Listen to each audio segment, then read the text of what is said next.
higher education has been a bit under fire of late, but the evidence of the value of higher education is all to the contrary. We are living in a time when higher education is being seriously devalued.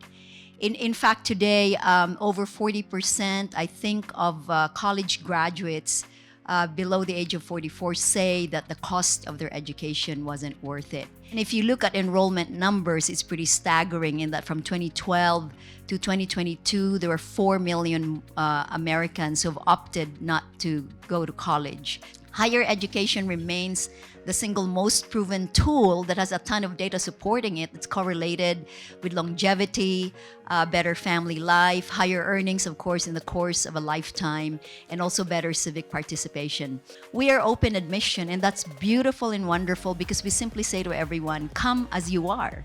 How powerful is that invitation? If you look at the Utah system of higher education, we are second only to the University of Utah in producing graduates for 4- and 5-star jobs. 78% of our students are still here 10 years out. So if you know the trajectory of religiously affiliated universities is to become more secular and eventually sort of lose your religious moorings. But the aims of a BYU education really are to provide an education that's spiritually strengthening, intellectually enlarging, character building, leading to lifelong learning and service. BYU is a net importer of what I would call talent to Utah as a state and to this community. That's not always been the case. About 30% of our students, as you'll see up there, come from Utah. Now we're at the point where for alumni, 42% currently live in Utah. In this trying times of higher education, part of what we try and emphasize is this is a holistic education where the focus is on what your first job is going to be and preparing you for your first job.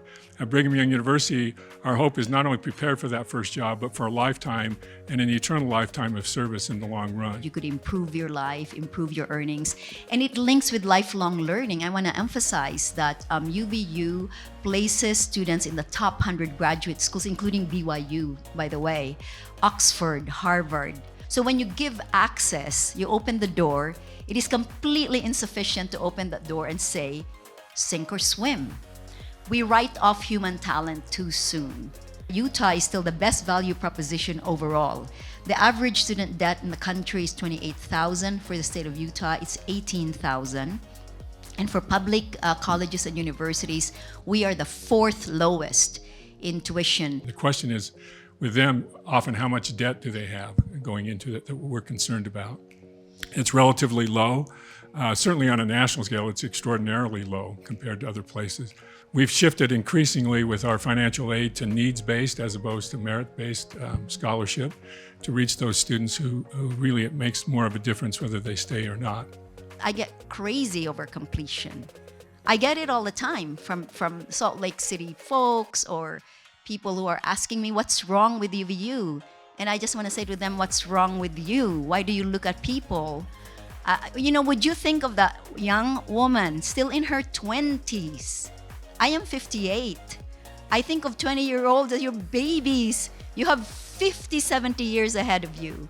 So she would not have been counted in the IPEDS number.